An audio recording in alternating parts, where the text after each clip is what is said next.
Hello beautiful viewers, আসসালামু আলাইকুম। আমি সেলিনা রহমান আপনাদের সবাইকে আমন্ত্রণ জানাচ্ছি আমার কুকিং এবং লাইফস্টাইল চ্যানেলে। আশা করি আপনারা সবাই ভালো আছেন।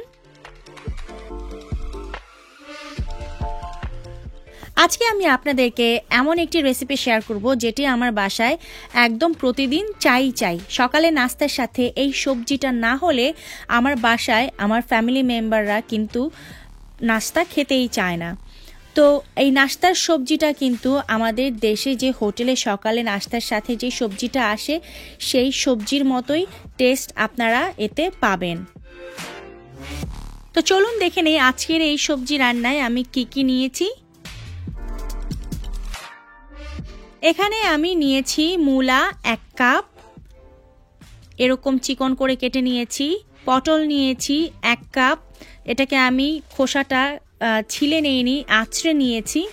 টমেটো এখানে বড় বড় দুটো আছে, এটাকেও কিউব করে কেটে নিয়েছি। বাঁধাকপি একটা মিডিয়াম সাইজে 4 ভাগের 1 ভাগ নিয়েছি, 2 কাপের মতো হবে, সেটাও কিউব করে এরকম বড় বড় করে কেটেছি। মিষ্টি কুমড়া নিয়েছি এরকম কিউব করে 1 কাপ, এবং কাঁচা পেঁপে সেটাও 1 কাপ এরকম পাতলা পাতলা করে কেটে নিয়েছি।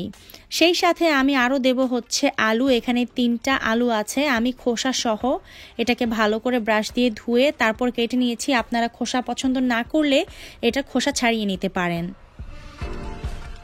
এছাড়াও আরও যা যা লাগবে তার মধ্যে 1 কাপ পেঁয়াজ, হলুদ গুঁড়ো 1 চা চামচ, এবং খুব মিহি করে কুচি করা আদা 1 চা চামচ।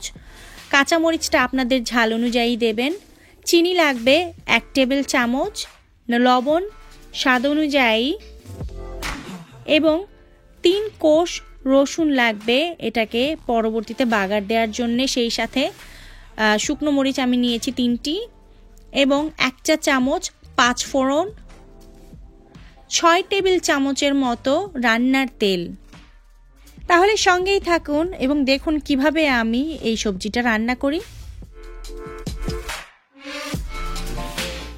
প্রথমে তেলটা গরম প্যানে দিয়ে এর মধ্যে আমি দিয়ে দিচ্ছি হচ্ছে আদা কুচি করা। আদাটাকে আপনারা দেখতে পাচ্ছেন কিভাবে আমি কুচি করেছি, যতটুকু মিহি করে আপনারা করতে পারেন, কিন্তু বাটা না, এটা হচ্ছে কুচি করে নেওয়া।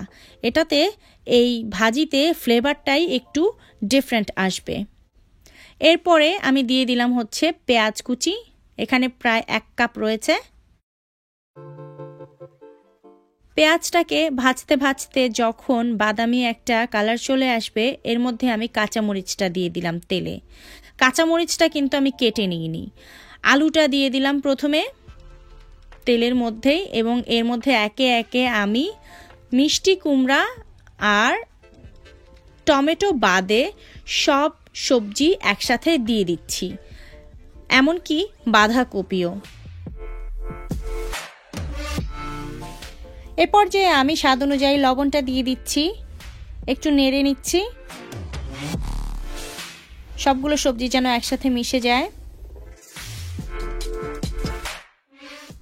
আমাদের দেশে হোটেলগুলোতে যে সবজিগুলো একদম কমন প্রতিদিনে থাকবেই তার মধ্যে হচ্ছে বাঁধাকপি, পেঁপে এবং মিষ্টি কুমড়া। আমি হলুদটা দিয়ে দিলাম, আবারও এটাকে নেড়ে চেড়ে দেব। এবং সিজনালি তারা যে কোনো সবজি অ্যাড করে, যেটা আপনিও করতে পারেন। পটল বা অন্যান্য সবজি আপনারা দিতে পারেন বা বাদ দিতে পারেন। 10 মিনিটের জন্য এটাকে ঢেকে দিলাম মিডিয়াম আঁচে। মূলত আমি এখন খেয়াল রাখবো যে পেঁপেটা যেন সেদ্ধ হয়ে যায়, যেন একদম গলে না যায়, আবার এটা যেন ভালো করে সেদ্ধ হয়ে যায়। এ পর্যায়ে এসে আমি মিষ্টি কুমড়া এবং টমেটোগুলো দিয়ে দিচ্ছি। আমি মিষ্টি কুমড়াটা এখানে পরে দিচ্ছি, কারণ হচ্ছে আমেরিকায় মিষ্টি কুমড়োগুলো খুব তাড়াতাড়ি গলে যায়। চিনিটা দিয়ে এটাকে ভালো করে নেড়ে দিচ্ছি।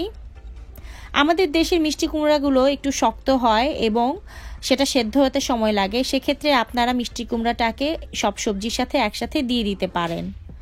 এটাকে ঢেকে আবারও 20 মিনিটের জন্য মিডিয়াম আঁচে দিয়ে দিলাম।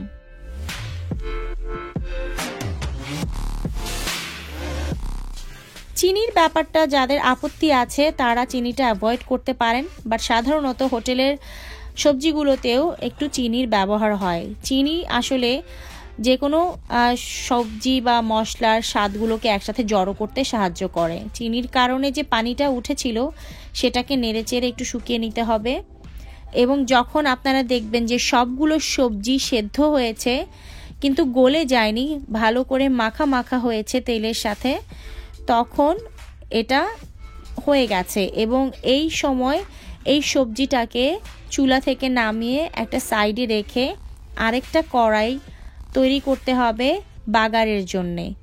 এটাতে আমি 2 টেবিল চামচের মতো তেল নিয়ে নিচ্ছি। এখন আমি গরম তেলে দিয়ে দিচ্ছি রসুন কুচি।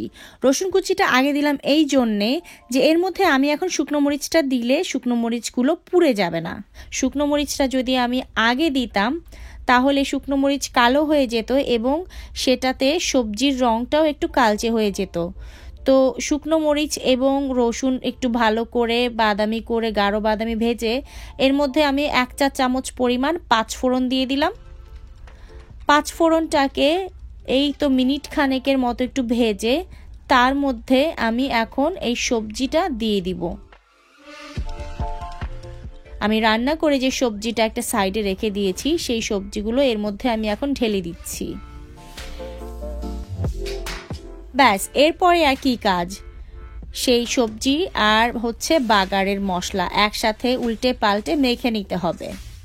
এটাকে আর ঢেকে দেওয়ার কোনো প্রয়োজন নেই, যেহেতু সবজিটা রান্না করা হয়েই গেছে।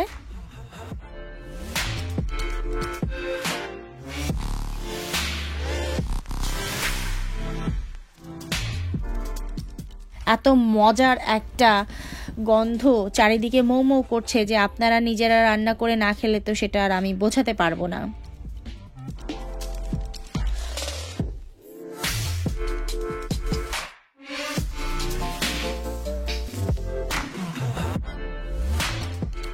আমার বাসায় তো এই সবজিটা প্রতিদিনই হয়। আজকে থেকে নিশ্চয়ই আপনারা যারা নতুন করে শিখলেন তারাও এই ভাজির প্রেমে পড়ে যাবেন। চেষ্টা করেছি খুব সহজভাবে আমার এই সবজি রান্নার যেই টেকনিকগুলো সেগুলো আপনাদের সাথে শেয়ার করার। আশা করি আপনাদের কাছে সহজ লেগেছে। সহজ লাগলেই আমার সার্থকতা, কারণ রান্না তো সহজই হওয়া উচিত, তাই না?